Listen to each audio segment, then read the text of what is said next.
Ikimenyetso cy'Imana.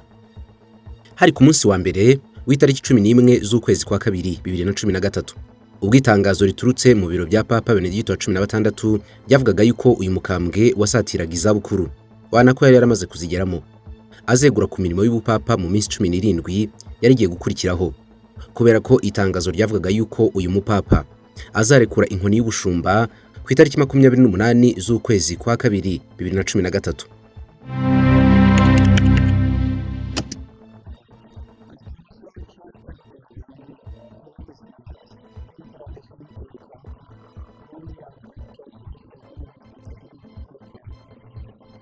Papa Benedicto wa 16. Iri tangazo ryakangaranyije isi muri rusange, by'umwihariko Kiliziya Gatolika. Kumva yuko Papa ashobora kwegura ku nshingano ze ni ibintu bundi bidakunda kubaho muri Kiliziya Gatolika. Ndetse ubwo Papa Benedicto wa 16 yeguraga hari hashize imyaka 598, hafi 600 nta mupapa uregura. Uwanyuma wari warabanjirije Benedicto wa 16 yari Papa Gregoire wa 12 weguye mu 1415. Si ukuvuga yuko wenda Papa adashobora kwegura, ariko ni nkasakirego, ni ibintu bidakunda kubaho. Wibaze nawe ko mu bapapa 260 bose bamaze kuyobora Kiliziya Gatolika, ubazo uhereye kuri Petero intumwa, abamaze kwegura ku mirimo yabo ni 4 gusa. By'umwihariko Papa Benedicto wa 16 muri aba 4 niwe wenyine weguye atabihatiwe cyangwa adasabwe kwegura ku mpamvu izo arizo zose zijyanye n'imyitwarire cyangwa igituti cyari cyo cyose. Byari ubushake bwe. Byari bitangaje rero, kugeza n'ubu ngubu ntabwo biranasobanuka kumva impamvu nyamukuru Papa Benoît XVI yeguye ku mirimo ye. Ni nayo mpamvu abasesenguzi batabura kuvuga yuko Joseph Aloysius Ratzinger waje guhabwa izina rya Benoît XVI aho ari mu kiruhuko cy'izabukuru mu nzu ye, ashobora kuba yicaye ku mabanga akomeye cyane abantu bazashyira hanze mu myaka myinshi izakurikiraho. Ariko igihe aya mabanga atarameneka, abantu barumiwe. Papa yicaranye iki? Nirihe banga afite ryatumye yegura koko ku nshingano ze? Nibanga ashobora no kuzajyana mu mva ye atarivuze, ariko ikizwi nuko byanze bikunze icyamweguje gishobora kuba gikomeye. Bamwe baketse yuko yaba yaratewe ubwoba n'abakomeye bo muri Kiliziya Gatolika bakoraga ubutinganyi kandi bafite imbaraga. Abandi batangiye gukeka ibihazi n'amabandi byitirira ko byeguriye Imana, ariko bikiba amafaranga muri banki ya Vatikani. Ibi bihazi n'amabandi bimwe birimo abasenyeri, abakardinali n'abapadiri ngo bamwigije ku ruhande kugira ngo babone uko banyereza amafaranga y'idini neza. Byaraketswe. Benedicto wa 16 ngo wifuzaga yuko yashyira ku murongo ibijyanye n'icungamutungo ry'iyi banki, kuko yabonaga ibiberamo ari amanyanga n'umwanda, ngo ashatse kubishyira ku murongo, ariko biramunanira burundu. Yananijwe na bene abangaba. Abandi bo rero bakavuga yuko ashobora kuba yaratinya amavugurura y'iyobokamana yararimo ategurwa muri Kiliziya Gatolika, atajyanye n'inyigisho z'amahame shingiro Kiliziya Gatolika ishinzeho.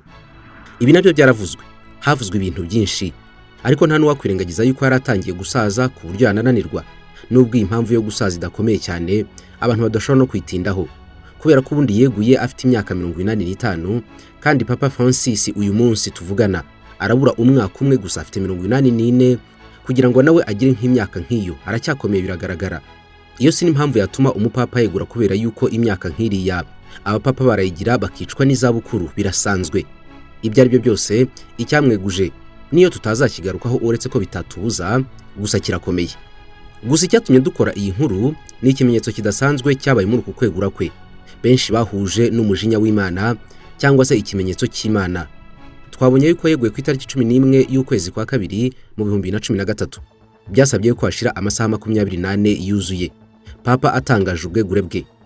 Ubwo ni ku munsi wa 12 w'ukwezi kwa kabiri.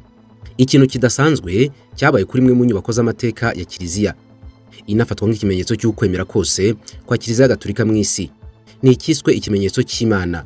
Mu masaha y'umugoroba, ku matara bengerana ku nyubako z'umweru rwagati mu mutima wa Roma, ahari bazilika yitiriwe Mutagatifu Petero, ibicu bitaremereye cyane. Umurabyo wa kabutindi waramanutse urabagirana kuri iyi nyubako, urayisesera uhereye mu gasongero ko hejuru ya bazilika ya Mutagatifu Petero. Icyateye ubwoba kikanatuma benshi bibaza kuri uyu murabyo w'igitangaza. Icyambere nuko waramaze akanya. Mu gihe cy'amasegonda 24 umurabyo warimo ikaraga hejuru ya bazilika ya Mutagatifu Petero, uhereye mu gasongero karekare cyane kameze nk'umunara muremure rwagati mu gisenge cya bazilika. Amasegonda 24 ni amasegonda menshi ku murabyo. urugero nko mu bice bya Mississippi muri Leta Zunze Ubumwe za Amerika ni hamwe mu hantu hazwiho kubera imirabyo ikaze kandi ishobora kumara umwanya kubera uruvange rw'imiyaga iva mu mazi.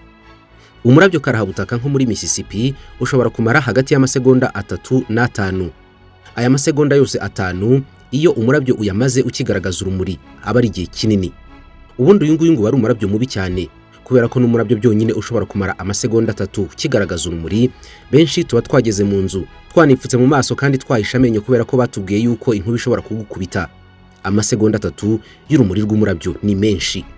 Muri Mississippi ni amasegonda 5. Kuri Bazilika ya Mutagatifu Petero yari amasegonda 24. Kuri Bazilika ya Mutagatifu Petero mu 2013 wamaze aya masegonda 24 ugaragarira bose. Hari n'abashiritse ubwoba bajya gufotora wari umurabyo ukaze. Imbere mu nkuta nibice byegera agasongero ka Bazilika umurabyo warahikunenze uhasiga ibimenyetso bimeze nko kubabuka cyangwa se gusatagurika. Wari umurabyo urimo amashanyarazi akaze. Papa Benedicto wa 16 yaramaze amasaha 24 atangaje yuko mu minsi 17 azatereka hasi inkoni y'ubushumba akigira mu kiruhuko cy'izabukuru nyuma y'imyaka 8 akora aka kazi. Uyu murabyo watinzweho cyane n'abatari bake wari murabyo gatiki. Benshi bahurije ku kuba wenda ngo ari ikimenyetso cy'Imana. Ikimenyetso cy'Imana kije kuvuga iki kizanywe nande mu buhe buryo? Bamwe bati ni ikimenyetso kivuga yuko Papa yaba yarananijwe cyane, Imana ikaba yerekanye yuko ifite umujinya irakariye abantu batumye afata icyemezo cyo kwegura kubera kunanizwa. Abandi bati oya sibyo, ahubwo ni ikimenyetso cy'Imana cyuko yashakaga yuko haba amaraso mashya mu buyobozi bwa Kiliziya Gatolika. Ariko hari n'abataragiye muri ibi ngibi. Babibonye nkaho ari umurabyo usanzwe, uvuye ku ruvange rw'umwuka ukonje n'ushyushye bihuriye mu kirere nk'uko siyansi bivuga, hanyuma bikabyara amashanyarazi. Umurabyo ukaboneka uko akadomo, nta kindi nyuma barenzaho bashaka gusesengura n'ibyo gusa. Nyamara umurabyo wavugishije abantu benshi na BBC yabitinzeho ibyibazaho cyane, bituma ivugana na Matthew Waldram ukora mu kigo cyigenga cya Omega Red Group gishinzwe kwiga no kugenzura amashanyarazi yo mu kirere, inkuba n'imirabyo. Ibisobanuro by'uyu muhanga byari bishingiye cyane ku busesenguzi bwa gihanga cyangwa science.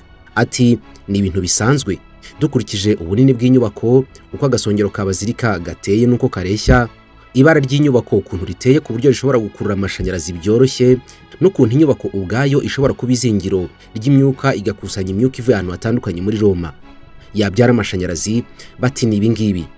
Gusa uyu nguyu yanagiye kure, avuga yuko ibyo iyi nyubako yubatsemo nabyo byaba intandaro yo kuba iyi nyubako yatindwaho n'amashanyarazi ameze gutya avuye mu murabyo. Aka gasongero kagizwe ubundi n'uruvange rw'ibinyabutabire bivanze n'ifu y'amabuye. Uru ruvange rumeze gutya rutuma agasongero kamara igihe kinini cyane kadashobora kwangirika kubera ko kari hejuru cyane, nta muntu wajya ahora asubirayo kugasana. Uru ruvange rw'ibinyabutabire bigize aka gasongero ku buryo kanakomera gutya nabyo ubwabyo ngo bishobora gukurura amashanyarazi. Ubundi ngo uko inyubako ikoze irarinzwe bikomeye ku buryo hashingiwe ku byuma by'ikoranabuhanga n'imirinda nkuba iri kuri aka gasongero ngo biroroshye kuba iyi nyubako yarindwa inkuba n'amashanyarazi y'imirabyo. N'ikimenyimenyi uyu murabyo ngo wayihinguranyije gutya, abashakashatsi bavuze yuko uba ufite amahirwe make yo kugera kuri iyi nyubako n'ubwo bwose wahageze. Murabizi ukuntu imyuka irimo amashanyarazi ihora izenguruka mu kirere ntabwo iruhuka. Ni ukuvuga yuko nko mu isegonda rimwe tuba dushobora kumva buri kanya inkuba zikubise cyangwa tukabona imirabyo myinshi. Nyamara kuri Bazilika ya Mutagatifu Petero kubera ukuntu harinzwe cyane n'imirinda nkuba ikaze, mu kirere cyaho haramutse hanyuze inkuba n'imirabyo 100,000 havamo nibura umurabyo umwe cyangwa se inkuba imwe gusa, ikaba ariyo ikubita igafata Bazilika. Mu mirabyo n'inkuba 100,000 byanyuze kuri Bazilika, ariko imirinda nkuba ikabyirukana. Umurabyo umwe mu mirabyo 100,000 nibyo bise probability cyangwa se umurabyo ushobora kugwa kuri Bazilika Mutagatifu Petero. Inyubako ubusanzwe ngo irarinzwe n'imirinda nkuba ikaze. Hakurikijwe nanone uko inkuba zinyura mu kirere kirimo aka gasongero ka Bazilika Mutagatifu Petero, basanze nibura mu mwaka wose aka gasongero kafatwa n'umurabyo umwe gusa. Imibare irizewe neza. Iyi nyubako noneho rero iramutse kuweho ibyuma byose byayirinda inkuba, nabwo yasigara icungana nuko mu nkuba n'imirabyo 112 umwe muri iyo ngiyo niyo yayifata gusa, kubera ahantu n'ubundi agasongero gaherereye hatari mu izingiro ry'imiyaga ishyushye n'ikonje. Cyakora nanone ahangaha ho ibyago byo gufatwa n'inkuba byatangiye kuzamuka, ariko n'ubundi biracyari hasi cyane. Mu kugerageza kwiyumvisha uko ibingibi byagenze rero nibwo benshi banzuye bavuga yuko bishobora kuba ari ikimenyetso cy'Imana, kubera yuko ubundi mu buryo busanzwe bitapfa gushoboka. Ikimenyetso cy'Imana, Imana imenyesha iki? Ntawabashije gusobanura ibingibi neza iki kimenyetso cyamenyeshaga, cyangwa niba ari nabyo koko.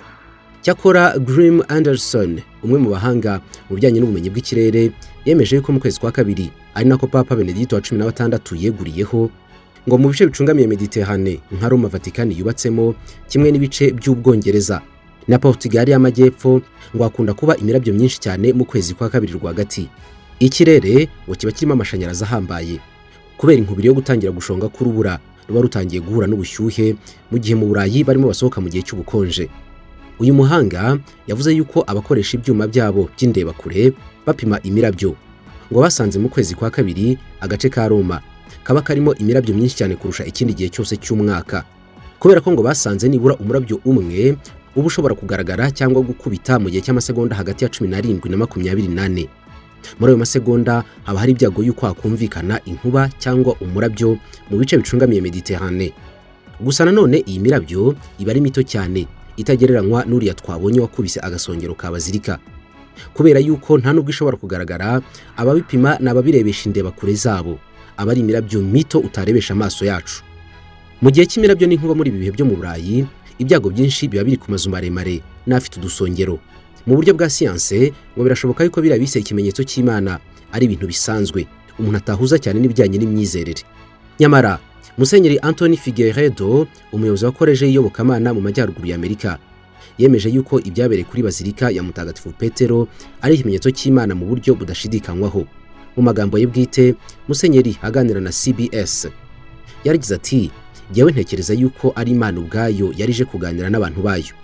Ati, "Kiriya kimenyetso cyaravugaga ngo hari ibihe bikomeye cyane bigiye kuza muri kiliziya yayo, ariko Imana ikaba yarashaka kuvuga yuko nubwo bizaba bikomeye bwose tudakwiye kugira ubwoba, kubera ko Imana ubwayo ari izibanira natwe."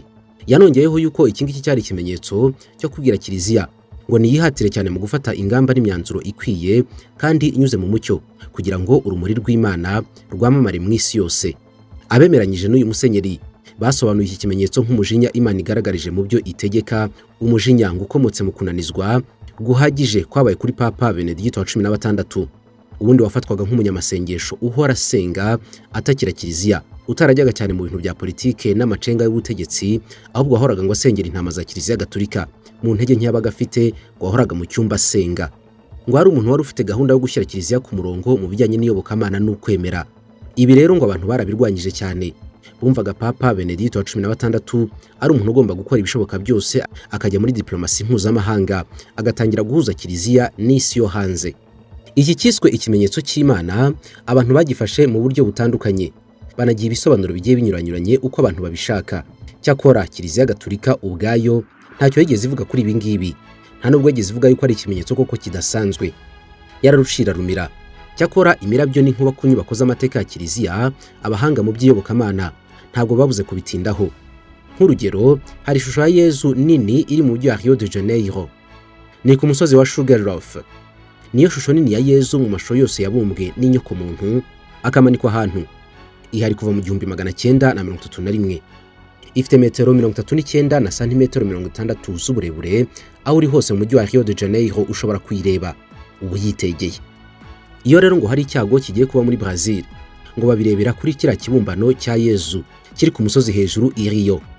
Mu bihe bitandukanye ngo imirabyo n'inkuba biraza bigatsibagura iriya shusho ya Yezu, bikayizinongaho bikayikubita bidasanzwe, ngo bigatanga ubutumwa ku bantu bari muri Brazil yuko hari ikintu gishobora kuba kigiye kuba kidasanzwe. No kuri bazilika ya Mutagatifu Petero rero ngo nta kabuza yuko ibyaba byarabaye kiriya gihe byaba ariko byagenze, kuba wenda ari Imana kubabyizera gutyo ishobora kuba yarimo itanga ubutumwa bwayo ikabinyuza mu mirabyo n'inkuba bikaze byanyuze mu gisenge cya bazilika ya Mutagatifu Petero. Basilique Saint-Pierre cyangwa se bazilika yitiriwe Mutagatifu Petero ni inyubako y'amateka muri Kiliziya Gatolika. Ifite ubutumwa buhambaye ku bijyanye n'iyobokamana n'imyigishirize y'ukwemera. Uretse kuba isengerwamo, ni nayo ishyinguwemo abapapa bose ba Kiliziya Gatolika uhereye ku magufwa ya Petero yazanywe na Papa Clement wa 8. Uyu Clement ni nayo wategetse yuko bazilika ihabwa agasongero karuta izindi nyubako zose ziri ku isi mu kugira udusongero, kubera yuko agasongero k'inyubako gafite metero 137 z'ubujyejuru ni mu kirere ikaba ibicu, ikanitirirwa rero intumwa bavuga yuko iruta izindi zose, akaba ari nawe mupapa wa mbere wabayeho mu mateka ya Kiliziya. Urutare Petero wo ngo Yezu yavuze yuko agomba kubako itorero rye. Nuko ibintu bimeze, mugira ibihe byiza naho ubutaha.